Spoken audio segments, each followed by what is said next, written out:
জিম্বাবুয়ের শর্ট বলেই কুপোকাত হচ্ছে টাইগাররা। তৃতীয় দিনের 3টি উইকেটই জিম্বাবুয়ে তুলে নিয়েছিল শর্ট বলে। বৃষ্টির পরে খেলা শুরু হলে একের পর এক বাউন্সার আর শর্ট বলে বাংলাদেশি ব্যাটারদের নাভিশ্বাস তুলে ছেড়েছিলেন এনগার্ভা, মুজারাবানি, নিয়াউচিরা।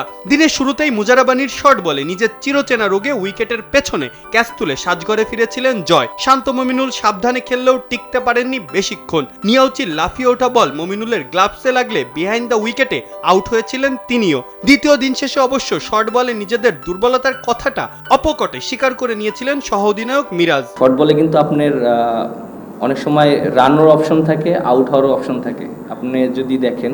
বাট এটা একটা স্কোরিং অপশনও নেওয়া যেতে পারে, আবার কিভাবে সার্ভাইভ করবে সেটাও নিতে পারে। এটা মেন্টালিটির উপরে।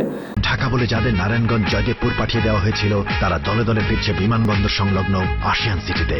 No tension. তবে মিরাজের ভাষ্যমতের মেন্টালিটিটা আর বাংলাদেশি ব্যাটাররা দেখাতে পারেননি। শান্ত যদিও বেশ স্বাচ্ছন্দ্যেই খেলেছিলেন, তবে মমিনুল ফেরার পরে তিনিও খোলসবন্দি হয়ে যান একেবারেই। চা বিরতির ঠিক আগে আবারও শর্ট বলে সাফল্য পেয়েছিল জিম্বাবুয়ে। এবার খোঁচা দিতে গিয়ে সাজঘরে ফিরেছিলেন অভিজ্ঞ মুশফিকুর রহিম। সুতরাং বলাই বাহুল্য, শর্ট বলে বাংলাদেশের দুর্বলতাটা চোখে পড়ার মতো। সেটা জিম্বাবুয়ে আগেই বুঝেছিল। সেজন্য অনুশীলনের শর্ট বল, বাউন্সার আর গতির ঝড় তুলতে বাড়তি পরিশ্রম করতে দেখা গিয়েছিল জিম্বাবুয়ান পেসারদের। চতুর্থ দিন সকালে কঠিন উইকেটে বাংলাদেশি ব্যাটাররা কি পারবে জিম্বাবুয়ান পেসারদের বিপক্ষে রুখে দাঁড়াতে?